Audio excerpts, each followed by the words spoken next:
नमो अरिहन्ताणं नमो सिद्धाणं नमो आयर्याणं नमो वज्रायाणं नमो लोए सवशावुणं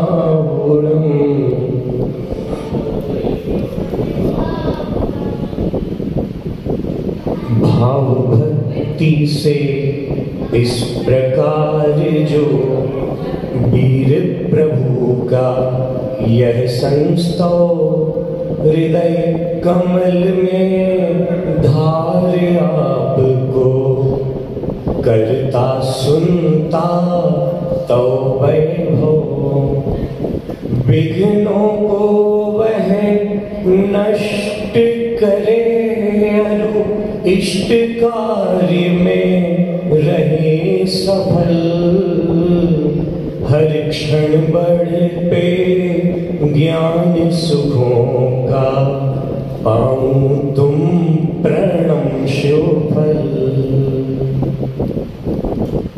अंतिम तीर्थेश वर्तमान शासन नायक गंगानगर के बड़े बाबा मूल नायक विधि नायक महान अतिशयकारी श्री महावीर भगवान की, प्रथम तीर्थंकर श्री आदिनाथ भगवान की, 16 तीर्थंकर श्री शांतिनाथ भगवान की, चिंतामणि श्री पार्श्वनाथ भगवान की, 24 तीर्थंकर भगवंतों की, जगत तारिणी द्वादशांगिनी माता की, जगत आराध्य संत श्रोमणी आचार्य गुरुदेव श्री विद्यासागर जी महामुनिराज की, जगत आराध्य आचार्य भगवान राष्ट्र संत आचार्य श्री पुष्पदंत सागर जी मुनिराज की, संस्कार प्रणेता आचार्य भगवान श्री सौरभ सागर जी मुनिराज की, जगत पूज्य निर्यापक श्रमण मुनि पुंगव श्री सुधा सागर जी मुनिराज की, समस्त मुनि संघ की, दशलाक्षणी महापर्व की, उत्तम मार्दव धर्म की,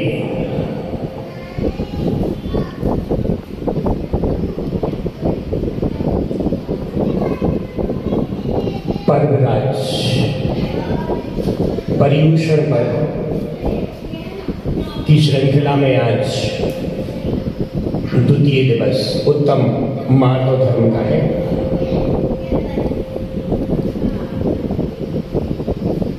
उत्तम धर्म भी है और उत्तम भी है।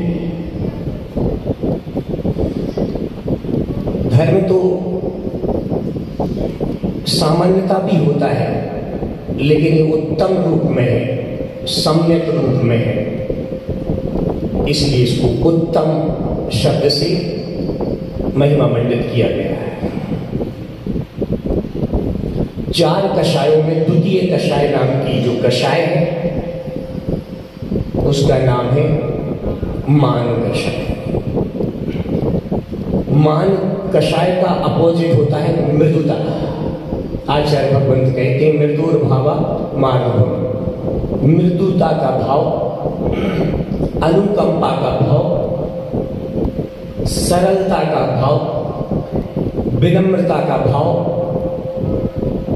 लचीलेपन का भाव और प्राणी मात्र के लिए सहानुभूति का भाव उत्तम मार्दव धर्म हुआ करता है। मार्दव के मायने क्या? बुंदेलखंड में कहावत है मार्दव। अगर कोई यहाँ तो नहीं होंगे, वहां मार्दव मतलब किसी बच्चे को मार दो तो बोलते मार्दव क्या है इसको? वो वाला मार्दव नहीं है जी। ये मार्दव वो है जिसमें अगर कोई अन्य व्यक्ति दुखी है तो उसके दुख में हम भी दुखी हो जाएं, तो वो नरमाई, वो विनम्रता, वो मृदुता हमारे अंदर है। एक चेक करना है हमें पर्यूषण पर्व के अंदर कि हमारे अंदर मृदुता है, मार्दव धर्म है कि नहीं। क्योंकि धर्म जो होता है धर्मात्माओं से ही होता है।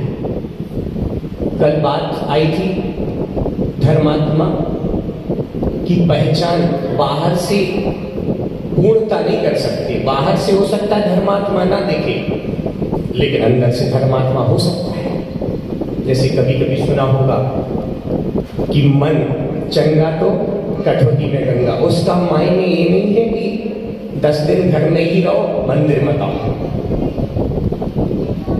उसका मतलब ये नहीं है कि ऋणमुकार की माला मत फेरो, मन चंगा तो कठौती में गंगा। नहीं साहब, धर्मात्मा अगर होगा तो उसकी क्रियाओं में भी धर्म दिखेगा एक्चुअली। क्योंकि धर्मात्मा कोई भी क्रिया करता है, उसकी क्रिया के आंतरिक स्वभाव में धर्म बहता है। एक बार बांस और घास में बड़ी मित्रता थी। बच्चों सुन रहे हो? आप लोगों को प्रश्न पूछे जाएंगे आज।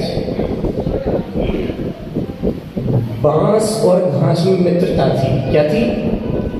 अब मित्रता तो थी, लेकिन कभी कभी शत्रुता भी हो जाती है। खटपट, बर्तन ज्यादा हो तो खटपट होना स्वाभाविक है। तो उनकी भी कुछ बात हो गई। बांस घास से कहती है कि अरे मैं तुमसे श्रेष्ठ हूं क्योंकि मैं बहुत बड़ा हूं, और घास तुम बड़ी छोटी सी हो। लेकिन घास भी कहती है कोई बात नहीं, तुम बड़े हो तो बड़े बने रहो, हमें कोई तकलीफ नहीं। लेकिन समय आएगा जी सबका। एक समय बड़ा तूफान आया। अब तूफान जैसे ही आया तो जो घास थी वो तो अपने हवा की वेग से दब गई, और मतलब दब गई, झुक गई। और जैसे ही उसी तूफान में हवा आई तो जो बांस के जो डूब थे बड़े बड़े, वो तड़तड़ा के टूट गए। अब कुछ एक आध बांस रह गया और सभी टूट गए।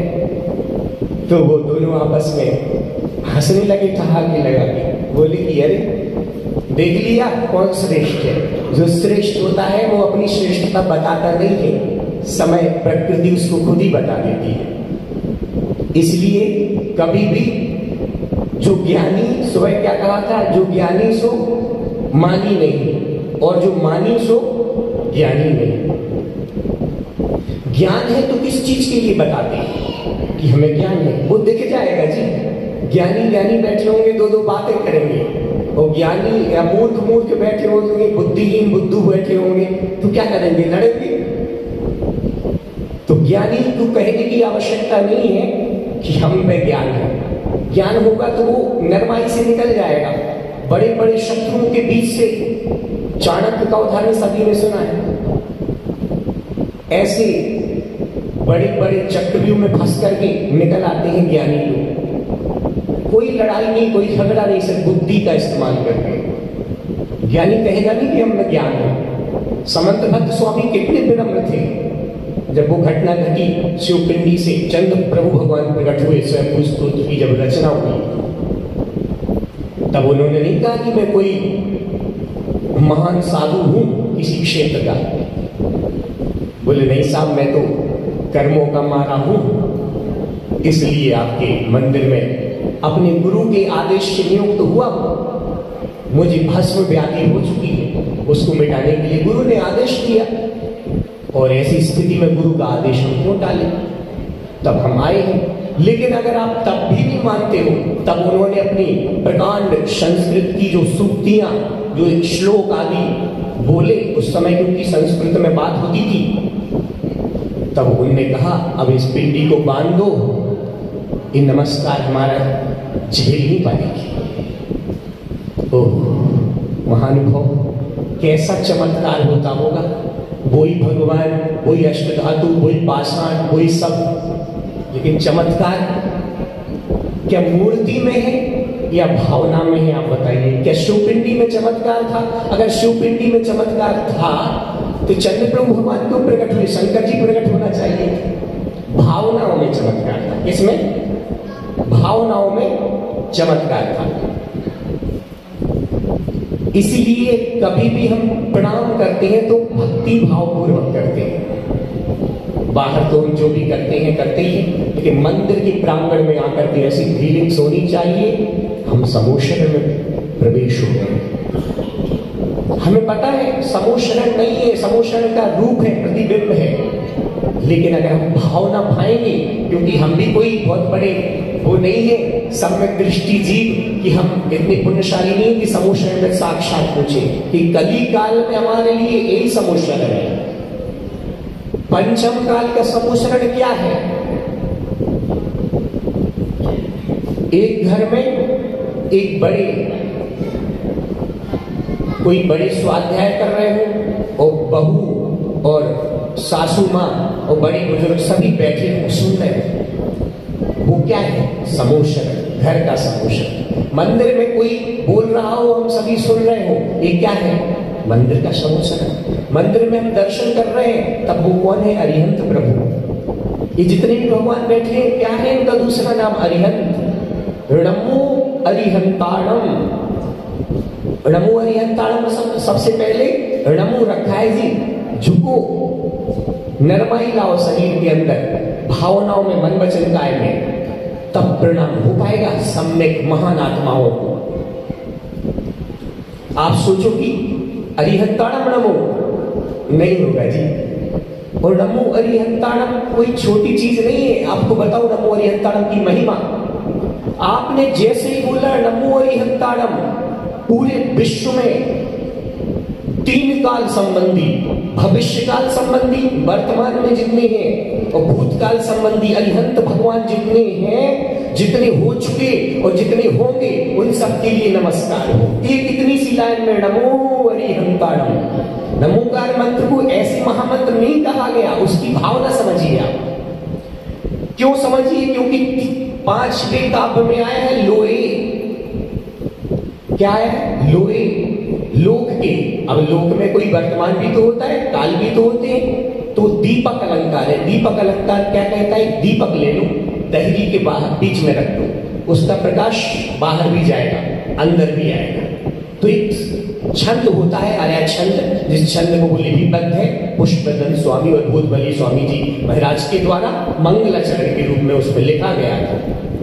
जैसे ही वो दीपक अलंकार कह रहा है कि नमो लोए अरिहंताणम, नमो लोए सिद्धाणम, नमो लोए आयरियाणम, नमो लोए वज्रायाणम, नमो लोए सब साहुणम है ही सही।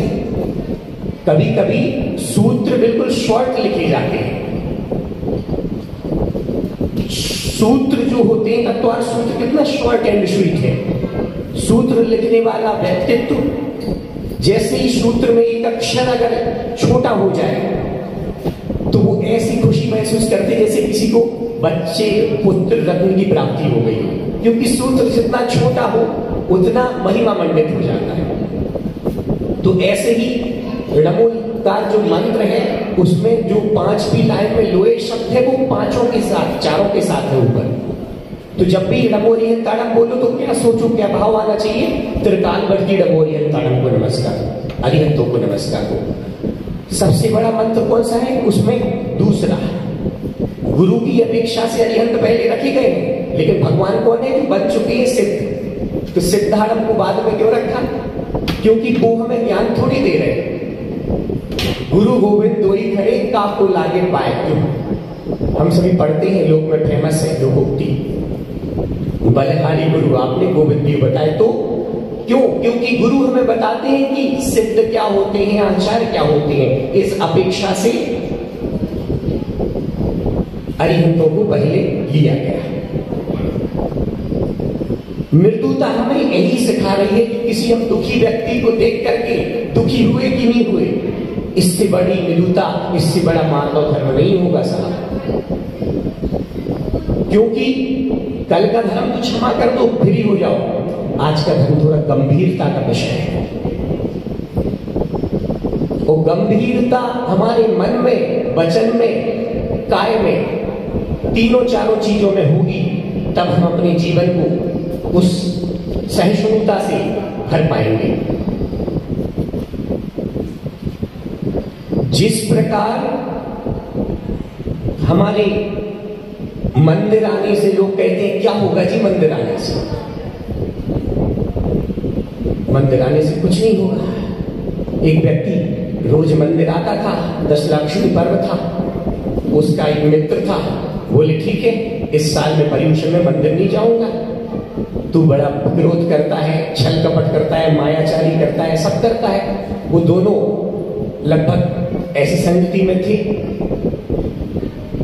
एक व्यक्ति की जैसे 10 दिन गुजरे, अनंत चतुर्दशी का दिन आ गया, अब दोनों की मुलाकात हुई। एक घूमने निकल गया था, एक मंदिर में आया करता था, रोज शास्त्र सभा में बैठा करता था। लेकिन 10 दिन बाद वो मित्र मिले, बोले भैया आप मंदिर गए थे, क्या पाया मंदिर से? बोले जी पाया तो कुछ नहीं। बोले फिर क्यों गए मंदिर? कुछ नहीं पाया तो हमारे साथ ही घूमने चलते, पता नहीं कितने बढ़िया जगह घूमने गए थे हम लोग। बोले ये तो पता नहीं जी हमने पाया कि नहीं पाया, लेकिन हमने छोड़ा जरूर है। बोले क्या छोड़ा? मंदिर में क्या छोड़ोगे? बोले हम जो विरोध करते थे वो छूट गया जी, जो हम थोड़ी थोड़ी चीजों पर अपने अहंकार कर लेते थे, कठोर हो जाते थे, वो उसमें नरमाइता आ गई है कि बड़ों से हमें कैसे बोलना है, छोटों से भी हमें कैसा व्यवहार करना है, वो विचार आ गया। मुझे 10 लाक्षणी पर्व में और क्या क्या मिला? जो हम छल कपट करते थे पहले 50 चीजों में करते थे, अब 1-2 में ही करते हैं, लगता है अगले पर्युषण को भी छूट जाए। कितना सारा परिग्रह रखते थे जी, अब तो 2-3 चीजों में ही काम चल जाता है जी, वो छूट गया। और क्या छूट गया? बोले कितना सारा झूठ बोलते थे धंधे करने में, आज उंगलियों पे गिन लो जी, 5-6 बारी बोलना पड़ता है, काम चल जाता अच्छे से। पहले हम व्रत उपवास नहीं करते थे, लेकिन अब कोई खाने में नमक भी कमती पड़ जाए तो खा लेते हैं बड़े अच्छे मन से। पहले तो हमारी मनपसंद की सब्जियां बनती थी तब हम खाते थे, लेकिन आज जो भी हमें हमारे जीवन साथी या बना करके दे दे घर वाले, हम खुशी खुशी खा लेते हैं। ये परिवर्तन आया मंदिर जाने से। मुझे नहीं पता जी मंदिर जाने से क्या होता है, लेकिन क्या छूट जाता है ये अवश्य पता है। क्या फर्क पड़ता है? 2 पहलू में से एक पहलू भी अगर हमें मिल गया, मैचिंग हो गई तो काम बन गया। किसी को रात पसंद नहीं है तो उसके लिए दिन मिल गया, और किसी को दिन पसंद नहीं है तो उसको तो रात मिल गई। क्षमा धर्म हमारे अंदर था, जैसे जैसे क्रोध घटा तो क्षमा मिलने लगा। क्षमा थी वो में क्या अलग से करना है? पहले हम गुस्सा कर लेते हैं, अब गुस्सा नहीं करते हैं, पलकों को झुका लेते हैं, तो हमारा काम बन जाता है। न लड़ाई होती है, न झगड़ा होता है, घर गृहस्थी अच्छे से चल जाती है। ये हमारा क्षमा धर्म हो गया। गृहस्थों की बता रहा हूं भैया, महाराजों की तो बड़ी बात है, उनकी बात करने की तो अभी आवश्यकता ही नहीं है। एक पहलू की बात कर रहा हूं, उनकी चर्चा करेंगे। तो मंदिर आने से क्या होता है? कभी कोई पूछे तो बिल्कुल बच्चों आप स्कूल जाते हो, कोई कहेगा मंदिर से क्या होता है? मंदिर वाला पास कर देगा क्या? मंदिर का अभिषेक पास कर देगा कि मंदिर की पूजन में पास करा देगी? नहीं भैया, पास तो नहीं कराएगी, पास तो आपकी लिखावट ही कराएगी। लेकिन जो दुर्बुद्धि है, जो दिमाग नहीं चलता है, वो आपका दिमाग चलने लगेगा, और दिमाग चलने लगेगा तो खूब अच्छे से लिखोगे और 100 में से 100 नंबर लाओगे। क्या दिक्कत है? कौन नहीं चाहता भैया बताओ 100 में से 100 नंबर लाना है? सभी चाहते हैं, लेकिन करुणा अगर है, सहानुभूति अगर है, दुखी को देख करके मन विगलित हो जाता है, निर्मलता आ जाती है कि हम दुखी को सुखी कैसे करें, तो मृदुता आ जाती है हमारे जीवन में। हमारे घर का कोई काम करने वाला, जैनी की बात कर रहा हूं, अजैनी की बात नहीं कर रहा हूं। जैनी का धर्म कैसा होना चाहिए व्यवहार? तो 19वां काव्य आचार्य भगवत समंतबद्ध स्वामी कहते हैं, किम शर्वरीषु शशिनान्नी विवस्वतावा युष्मन मुखेन्दु दलितेषु तमा सुनात निष्पन्नशाली वनशालिनी जीव लोके कार्यम के अज्जल धरई जलभार नम्रे। अरे उन बादलों से क्या काम, जब हमारी फसल पूरी हो गई अब क्या बारिश से काम? ऐसे भगवान आपके यहाँ अगर किसी घर में किसी के सेठिया काम करता हो, वो चाहे कि नौकर का नौकरी बना रहे, 7-8 हजार की तनख्वाह में काम करता रहे, तो वो सेठ सेठ काहे का, उसकी सोच कितनी सी। हम 3 लोग के नाथ के सामने आते हैं तो पंच कल्याणक का जब वो भजन आता है रविंद्र जैन जी का, उसमें जब लास्ट की लाइन पढ़ते हैं, यहाँ कौन है ऐसा तेरे सिवा औरों को जो अपने समान कर दे, तेरे 5 हुए कल्याण प्रभु एक बार ही मेरा कल्याण कर दे। वो लाइन और 19वां का तो कोई ज्यादा अंतर नहीं है जी। करके देखिएगा कभी अपने नौकर को या नौकरानी को एक बार भाव जरूर कर लेना। आज हम मानव धर्म को समझ के आए हैं, वो भी तो किसी की माँ है, क्या फर्क पड़ता हमारे झूठे बर्तन मांस रही है। माँ की दृष्टि से तो माँ है, जाति वाले का तो पक्ष करो, माँ होती है तो माँ की दृष्टि से माँ तो सोच ही सकती है, वो भी तो किसी की माँ है। ये भी भगवान इसका ऐसा पुण्योदय हो, इसको कभी बर्तन ना मांजने पड़े, ऐसी भावना आ गई तो ध्यान रखना। ये पर्युषण पर्व में बैठना, उपवास करना, पूजन करना, शांति धारा करना सफल हो जाएगी। वरना करते ही है, अनादिकाल से करते आए और भी करते रहेंगे, लेकिन कॉन्सेप्ट क्या है वो क्लियर होना चाहिए पर्युषण में। उदाहरण तो हम 50 दे सकते हैं आपको, लेकिन कहानी किस्सा क्या ही सुनाए, सिद्धांतिक बात बता रहे हैं। मृदुता ये कह रही है अगर किसी को दुखी देखो तो सबसे पहले दुख हटाने का उसका भाव आ जाए, हमारी मृदुता, हमारा मानव धर्म आ गया। हम सभी की पिकनिक का मन हुआ, पर्युषण के बाद बहुत से लोग जाते हैं, 10 दिन तो कुछ बढ़िया रूखे बिताए, लेकिन अब चलते हैं घूमने। ध्यान रखना उस बीच अगर कोई आपको मिल गया जिसको मान लो कोई पैसे की आवश्यकता है, आपका बजट हो सकता है 5 लाख 6 लाख, आजकल कोई बड़ी बात नहीं है जी, 5-6 दिन में बहा करके ऐशो आराम में बिता करके आ जाते हैं। लेकिन पता चल गया कि किसी का पति वेंटिलेटर पर लेटा है, उसको पैसों की आवश्यकता है 5 लाख की, और 5 लाख हम मिटाने चले हैं। वो पर्युषण का मानव धर्म याद रख लेना। एक को आपने विधवा होने से बचा लिया, उसका एक को माँ को निभूति होने से बचा लिया, 5 लाख तो अगली साल पर्युषण पे हम लगा देंगे बाद में ऐशो आराम में। इस बार हम मानव धर्म की महिमा आज उसको पैसे देकर या उसकी सहायता करके मिटा देंगे, उसको ठीक करके, उसको कोमा में उसका ऑपरेशन होना है, उसको पैसों की आवश्यकता है। उदाहरण दे रहा हूं, सब जगह घटा लेना। कोई व्यक्ति रोज मंदिर जाता था, आज भी गया है, मंदिर जाकर के भगवान से कह रहा है भगवान ठंड बहुत हो रही है, एक कंबल का इंतजाम करा दे। रोज कहता था, आज भी कहने आया है। जैसे ही मंदिर से बाहर निकलता है, रास्ते में एक व्यक्ति का बर्थडे होता है। क्या होता है? बर्थडे, जन्मदिन। और उसके संस्कार कुछ नहीं होंगे हम लोगों जैसे, हम लोग भी तो अच्छे लोग ही हैं, सब विराजे हैं, सब में दृष्टि जीव है, ऐसा मान के चलना चाहिए। और 3 लोग के नाम की शरण में विराजे हैं, वो भी हम लोगों में से एक था। उसका बर्थडे था बेटे का, शांति धारा करा के आ रहा था। उसके कपड़े वही फटे हुए, सब 10 दिन से नहाया नहीं, बाल बिखरे हुए। जैसी रास्ते में बाजार में पहुंचा, बोले बाबूजी कुछ मिल जाए तो कृपा हो जाए। वो बिल्कुल कांप रहा है, वो भी बड़ा दानी उदार चित्त व्यक्ति था। इसको क्या दूं, अभी तू कांप रहा है, चल तू मेरे साथ चल दुकान पे। कंबल की दुकान खुली थी, वहां से कंबल लेके उसको गिफ्ट कर देता है उसके बेटे के जन्मदिन के उपलक्ष्य में। वो कहता है भगवान आप कौन हो, भगवान हो क्या? बोले नहीं मैं तो इंसान हूं। नहीं तो अगर भगवान नहीं हो तो भगवान के दोस्त होंगे, क्योंकि मैं भगवान से 7 दिन से कह रहा हूं भगवान मुझे कंबल की व्यवस्था करा दे। आज उसने करा दी, आपके जैसा है भगवान ही हो सकता है और कोई नहीं हो सकता। बंधुओं ध्यान रखना, ये क्या है? मृदुता। दान की चर्चा बाद में आएगी, अभी मृदुता, किसी दुखी का दुख दूर करना।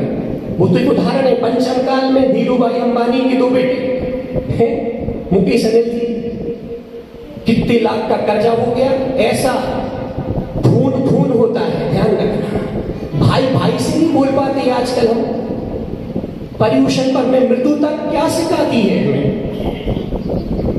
भाई भाई से नहीं बोल पा रहा है, लेकिन भाई का संबंध एक मित्र की भांति भी होना चाहिए, जैसे उन धीरू भाई के बेटों का हुआ था। कितने 250 करोड़ कितने कर्ज में डूब गए थे। जब उनका कर्ज चुका दिया तब बाद में पता चला कि अरे किसने भगा? बोले आपका भाई। ऐसी दुश्मनी कुछ भी हो, लेकिन भाई भाई के काम आना चाहिए, जैन जैन के काम आना चाहिए। सबसे पहले तो बात है जैन को जैन बनाने का। जैन अगर कोई गरीब है तो हम इसको कैसे उठाएं, हम इसको साता कैसे दिलवाएं? अगर हम रईस हैं तो इस गरीब को रईस कैसे बनाएं? ये बात आना चाहिए। तो मृदुता धर्म हमारे अंदर कूट कूट के आ जाएगा। कोई अलग से नहीं, धर्म ग्रंथों को अभी नहीं उठाना, अपने जीवनी में देख लेना है क्या चल रहा है। उससे मृदुता आ जाएगी, कोमलता आ जाएगी, उतनी पवित्रता आ जाएगी, तो हम उत्तम मार्ग और धर्म गृहस्थों का हो जाएगा। क्योंकि अगर हम जैसे ही नमोकार मंत्र को पढ़ते हैं तो ध्यान रखना, नमोकार मंत्र वो मंत्र है जिसका कोई दुष्प्रभाव नहीं होता। नमोकार मंत्र वो मंत्र है, अगर आपको कोई ऊपरी बाधा है, आप अपनी उंगली से या लकड़ी लेकर के कहीं ऐसी जगह फंस गए हैं, खड़े हो जाओ या बैठ जाओ, उसको घेरा कर दो। नमो अरिहंताणम, नमो सिद्धाणम, नमो आयर्याणम, नमो वज्रयाणम, नमो लोए सब साहुणम। आपको कोई बाल बांका नहीं कर सकता, सिर्फ श्रद्धा होनी चाहिए कि हम नमोकार मंत्र को पढ़ा है। किसी भी महाराज ने कोई भी मंत्र दिया हो, लेकिन उसकी श्रद्धा का नमोकार मंत्र पे जाता है तो ध्यान रखना क्या होगा, उसको बाल बांका नहीं कर पाएगी कोई बाहर की शक्ति। क्योंकि नमोकार मंत्र जो होता है वो कभी नकारात्मकता नहीं करता, सकारात्मकता वाला काम है। त्रिकालवर्ती अरिहंतों को नमस्कार हो, त्रिकालवर्ती सिद्धों को नमस्कार हो, त्रिकालवर्ती आचार्यों को नमस्कार हो, त्रिकालवर्ती उपाध्यायों को नमस्कार हो, त्रिकालवर्ती साधुओं को नमस्कार हो। अब नमोकार मंत्र पढ़ना तो देखो बंधुओं अनुभव ऐसी मत पढ़ना, पढ़ना ही मत। मैं तो कहता हूँ, समझ में आया मैंने क्या पढ़ा? भैया माइक को मत छोड़ो, जो पहले से मत करो, गला बैठ जाएगा, माइक है तो फिर ले जाना आप, मैं मेरा माइक पे बोल लूंगा, मेरी आवाज तेज है, गला बैठ जाएगा, 8 दिन बोल नहीं पाऊंगा। आपको सुबह भी भैया को बताया था, नमोकार मंत्र एक ऐसा मंत्र है बंधुओं जो उसको पढ़ना कोई बात नहीं। कभी आपने आचार्य को देखा है उनकी उंगलियां कैसे चलती थी? जरूरी नहीं है अपना बोलिए सब सब, क्योंकि जिस चीज की आदत बन जाती है वो स्पीड बाउंस होने लगती है। अगर आपसे गाड़ी अच्छे चालक बन जाओ तो ब्रेकर में पता नहीं चलता, हाँ हेलो कहाँ आना है, अभी तुरंत आ रहे हैं, ब्रेकर पे ब्रेक लगाए निकल लिए। क्योंकि अनकॉन्शियस माइंड में भी उसकी बात बैठ गई, ब्रेकर आएगा, ब्रेक लगाना है, इतनी रेस देना है, सब चीजें क्लियर है। इसी नमोकार मंत्र में याद है जी, हाँ हो गया साहब, हाँ हो गया। ऐसे होता है क्या? अब उसमें आपको तो ना अरिहंत याद आए, त्रिकालवर्ती, ना सिद्ध, ना आचार्य, ना उपाध्याय, ना साधु, फिनिश कर दिया आपने। ध्यान रखना, नमो अरिहंताणम इतनी आराम से बोलो, श्वास के साथ बोलो, क्या फर्क पड़ता? 1 मिनट की जगह 1.25 मिनट लग जाएगा। नमोकार मंत्र तो मुख से बोलो ही मत जी, श्वास के साथ लो।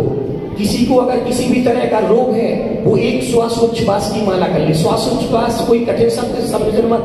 नमो अरिहंताणम में श्वास ले ली, नमो सिद्धाणम में छोड़ दी। ये हम करते हैं 24 घंटे, हमारे अंदर सांस आ रही जा रही, ये सांस आना जाना क्या है? श्वासोच्छ्वास। सिर्फ फील करना है कि नमो अरिहंताणम में श्वास ली हमने, उसमें स्मरण किया नमो सिद्धाणम। आप कहीं भी है, अपवित्र अपवित्रो वा सुस्थितो दुष्ट सुस्थित, अच्छी स्थान पर है, सुखी स्थान पर है या किसी गमी में बैठे हैं, तब भी नमोकार मंत्र पढ़ लो, कोई दोष नहीं। आप कहीं वॉशरूम में, कहीं ऐसी जगह है, अशुद्धि में कहीं पे नमोकार मंत्र पढ़ लो, कोई दोष नहीं है। हम पूजन पाठ में पढ़ते हैं, अपराजित मंत्रोयम सर्व विघ्न विनाशनम, पूरी महिमा बताई गई उसमें। हम डरते हैं नमोकार मंत्र पढ़ने के पाप लग जाएगा। अरे तो क्या मान लो किसी का भी अंतिम समय आ जाए, नमोकार मंत्र नहीं पढ़ेगा क्या? पढ़ने का मतलब मुख से नहीं बोलना, श्वासोच्छ्वास, श्वास में ध्यान करना है। ध्यान तो हम किसी का कर सकते हैं, समाधि संलेखना के सब महाराज जी और सब लोग पलंग पे लेटे, हॉस्पिटल में लेटे हैं बहुत से श्रावक, नमो हरिहंतरम चिंतन चल रहा है। जिसकी श्वास में नमोकार मंत्र बस जाता है, वो कोमा में भी अगर स्थिति आ जाती है उसका नमोकार मंत्र नहीं रुकता। ध्यान रखना, ऐसे कर्म तड़तड़ा के टूटते हैं उसके कि वो नमोकार मंत्र ही अंत भला तो सब भला हो जाता है। आज का प्रसंग और बहुत बड़ा है, लेकिन समय का अभाव है, कहने का भाव है, इस चीज को पेंडिंग रखता हूँ। कल फिर मिल बैठ के करेंगे। 8 दिन और यात्रा है आप लोगों के बीच, हम सभी आगे चर्चा करेंगे। बोले महावीर भगवान की जय। आ जाइए, कोई भजन बोले जो भी स्तुति करे।